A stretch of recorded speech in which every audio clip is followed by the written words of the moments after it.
আপনারা সকলেই অবগত আছেন যে গত 13ই মে তারিখ রাত অনুমান 11:45 ঘটিকায় ঢাকা বিশ্ববিদ্যালয়ের মেধাবী শিক্ষার্থী SM শাহরিয়ার আলম সাম্য সোহরাওয়ার্দী উদ্যানে কতিপয় দুর্বৃত্তের হাতে নির্মমভাবে খুন হন।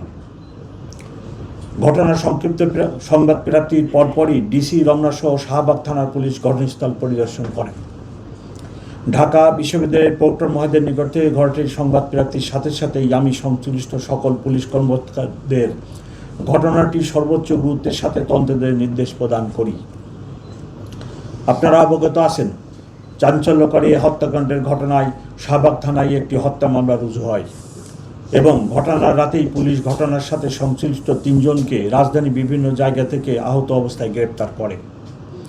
ঘটনাটির গুরুত্ব বিবেচনায় আমি নিবিড় তদন্তের স্বার্থে মামলাটি ডিবিতে স্থানান্তর করি।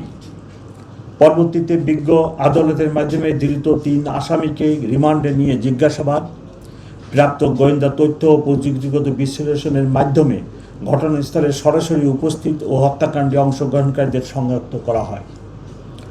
আসামিদের গ্রেপ্তারের লক্ষ্যে কক্সবাজার, মুন্সিগঞ্জ ও ঢাকা মহানগরীর বিভিন্ন এলাকায় ডিবির একাধিক দল ধারাবাহিক অভিযান পরিচালনা করে।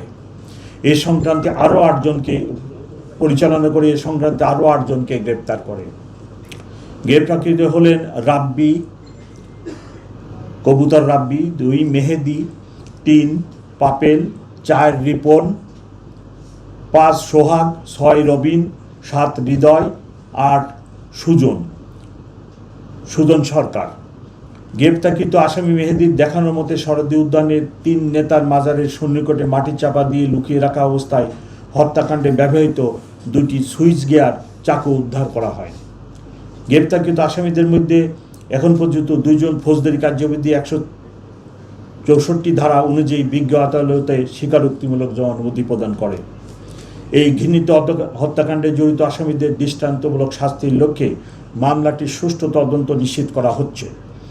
সম্ভাব্য দ্রুত সময়ের মধ্যে মামলাটির তদন্ত প্রতিবেদন বিজ্ঞ আদালতে দাখিল করা হবে এবং আমাদের পক্ষ থেকে দ্রুত গতিতে এই বিচার কার্য সম্পন্ন করার জন্য সকল উদ্যোগ আমরা গ্রহণ করব।